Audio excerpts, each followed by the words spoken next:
lunch time. Lunch time, nasa higaan pa guys. Lunch time. Ito. Taginit lang tayo ng ulam. Yung gulay sa rep na matagal na.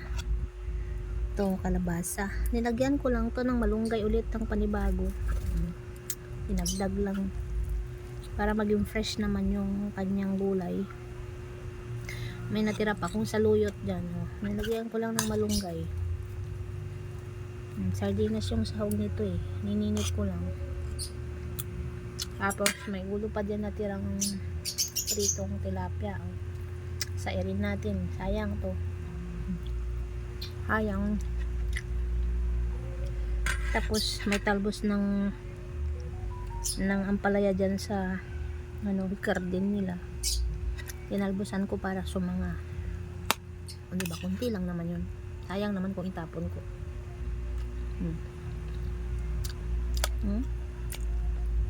Maraos lang natin yung isang kainan.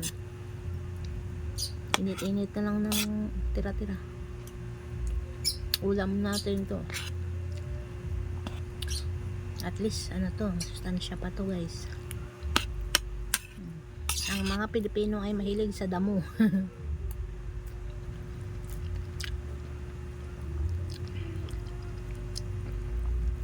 Filipinos are eating grass. Buti na lang malaking tulong yung malunggay dyan sa likuran namin.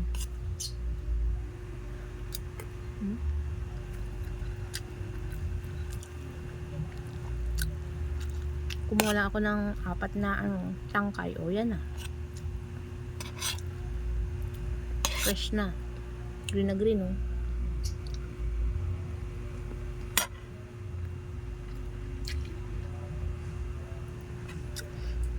Diskarating malupit para may ulam. Puso ngayon guys yung trending, yung 500 kasya sa 500 kasya ba sa inyong pang Noche Buena, isang pamilya. Yan ang trending. Ganito siguro kasya. Ganito ang handa. Gulay-gulay tayo, dahon-dahon. Total, hindi naman na tayo pwede sa mga dalawa lang naman kami dito. Mas prepare ko ng ganito handa sa Pasko kaysa spaghetti, carbonara. Halos araw-araw naman nakakain yan. Nabibili sa almusal dyan sa kanto. Yan ang mga almusal. Kaya mas prepare kong ganito na lang ulamin. Ganun.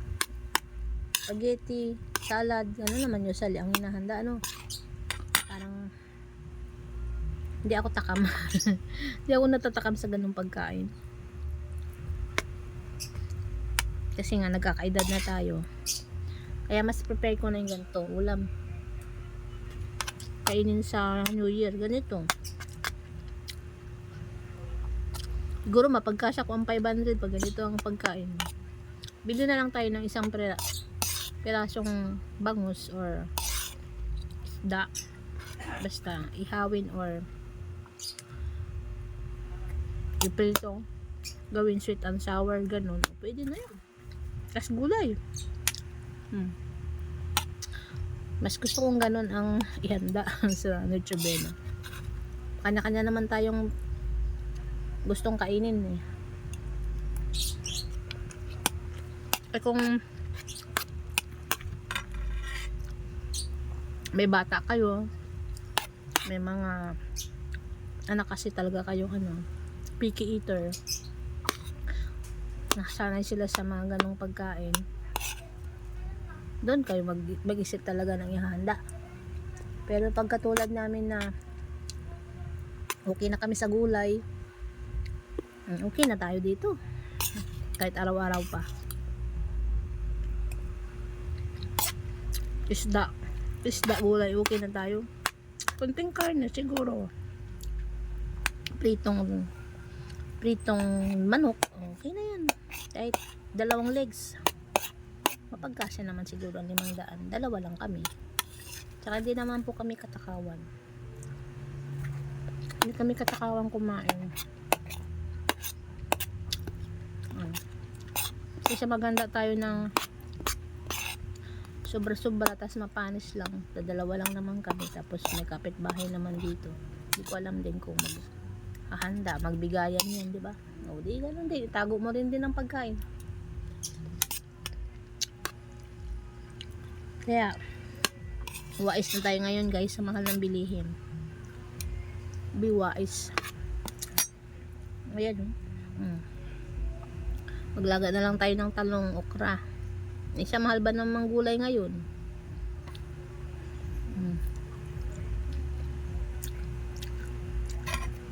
So, yun lang guys ang ma-advise ko. Thanks for watching. O para-paraan, 5 minutes lang vlog. May ma-upload. Salamat sa panonood lagi. Ingat po tayong lahat. See you my next one. Nakaraos ang 1 meal. Bye bye. Thanks for watching.